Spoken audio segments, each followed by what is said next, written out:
ಮೂಡಲ್ಪುರ ಕೆರೆಯಲ್ಲಿ ಮೀನುಗಳ ಮಾರಣ ಹೋಮ. ಅಲ್ಲಿನ ನಾಗರಾಜು ಆಕ್ರೋಶ. ಕೆರೆಯ ನೀರು ಕುಡಿದು ಜಾನುವಾರುಗಳು ಸತ್ತರೆ ನಗರಸಭೆ ನೇರ ಹೊಣೆ. ಚಾಮರಾಜನಗರದ 7ನೇ ವಾರ್ಡ್ನ ಮೂಡಲಾಪುರ ಕೆರೆಗೆ ಒಳಚರಂಡಿಯ ನೀರು ನುಗ್ಗಿ ಕೆರೆಯಲ್ಲಿ ಮೀನುಗಳ ಮಾರಣ ಹೋಮವಾಗಿದೆ. ಇದಕ್ಕೆ ನಗರಸಭೆಯ ಅಧಿಕಾರಿಗಳೇ ಕಾರಣಕರ್ತರಾಗಿರುತ್ತಾರೆ ಎಂದು ಕರ್ನಾಟಕ ರಾಜ್ಯ ಕಬ್ಬು ಬೆಳೆಗಾರರ ಸಂಘದ ಜಿಲ್ಲಾಧ್ಯಕ್ಷ ಹಾಲಿನ ನಾಗರಾಜು ಆರೋಪಿಸಿದ್ದಾರೆ. 6 ತಿಂಗಳ ಹಿಂದೆನೇ ಕೆರೆಯಲ್ಲಿ ಮ್ಯಾನ್ಯುಯಲ್ ಪೈಪ್ ಒಡೆದು ಹೋಗಿದೆ. ದುರಸ್ತಿ ಪಡಿಸಿಕೊಡುವಂತೆ ಜಿಲ್ಲಾಧಿಕಾರಿಗಳ ಗಮನಕ್ಕೆ ತರಲಾಯಿತು. ನಗರಸಭೆಯ ಪೌರಾಯುಕ್ತರು ಎಡಬ್ಲ್ಯೂ ಅವರ ಗಮನಕ್ಕೂ ತಂದರೂ ಯಾವುದೇ ಪ್ರಯೋಜನವಾಗಲಿಲ್ಲ. ನಗರಸಭೆ ಅಧಿಕಾರಿಗಳು ಕ್ರಮ ಕೈಗೊಂಡಿದ್ರೆ ನಮ್ಮೂರಿನ ಕೆರೆಯಲ್ಲಿ ಮೀನು ಸಾಯ್ತಾ ಇರಲಿಲ್ಲ.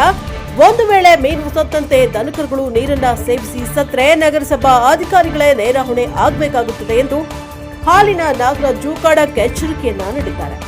Bureau report Homma Nanjundanayaka, Prajaprabha TV, Chamarajanagar.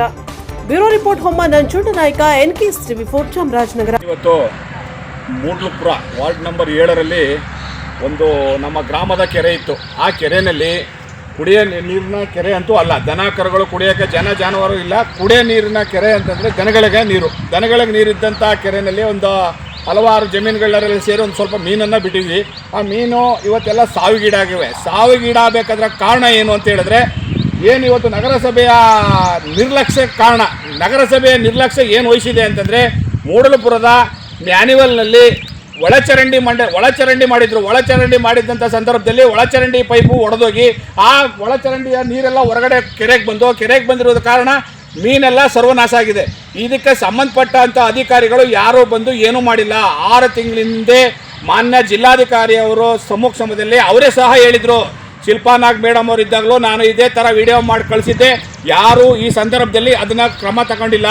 ಈಗ ನಿನ್ನೆ ತನ್ನ ಎಲ್ಲ ಮಾಹಿತಿ ಜಿಲ್ಲಾಧಿಕಾರಿ ಅವ್ರಿಗೆ ತಿಳಿದ ನಂತರ ಬಂದು ಕಮಿಷನರ್ ಬಂದು ನೋಡ್ಕೊಂಡು ಹೋಗಿದ್ದಾರೆ. ಆದರೂ ಇವತ್ತುವರೆಗೂ ಏನೂ ಬಂದಿಲ್ಲ. ಈ ನೀರನ್ನು ದನಕರುಗಳು ಏನಾದ್ರು ಕುಡಿದು ಅನಾಹುತಕ್ಕೀಡಾದರೆ ನಗರಸಭೆಯ ನಿರ್ಲಕ್ಷ್ಯವೇ ಇದಕ್ಕೆ ಕಾರಣ. ನಗರಸಭೆಯವರು ದನಕರುಗಳಿಗೆ ದಂಡ ಕಟ್ಟಬೇಕಾಗುತ್ತೆ.